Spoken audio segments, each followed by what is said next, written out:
was enslaved in one way, shape, or form. But you Hell, know, one of them did the enslaving. but you know what the difference is? Only one group of us has a bloodline tied with going around the world and stopping slavery everywhere. They Yeah. started up again after we stopped them, sure, but we sent ships all around the world and sank people for buying and selling slaves. We gave Britain permission to stop our boats and vice versa to check them for slave stocks and things like that in the on the underdecks, right? Mm-hmm. Mm-hmm. That's how serious our lines were about ending slavery. And you know what happened in Liberia right after? I think it was Liberia, right? Right after we freed African American slaves and we gave them Liberia. You know what they started doing when they went over there? Enslaving each other. Selling each other, open air slave markets. Mm-hmm. And you know what? It's always it's so funny about the same people that will tag along to this messaging of reparations are also.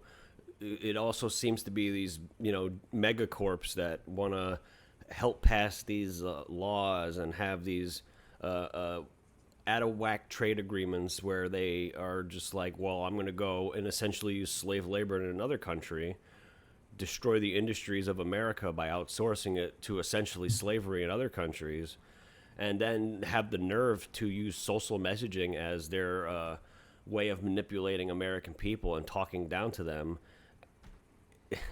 It's just, I, it's a whole. This is the evolution of what the slave industry was now. It's like we give them the illusion of freedom. We take away all their jobs in manufacturing, so that most of like a lot of people work jobs where it's just like they're just there basically at a charity. Like some of these jobs don't need to be worked by some people, and that's only because Yeah. they've taken away all of our manufacturing. All of these it's all DEI. All these countries are DEI. They are Yeah. completely propped up because America decided to outsource their manufacturing and other jobs. They've completely propped up these industries. What we were talking about, steel and wood, a majority comes from Canada. Why?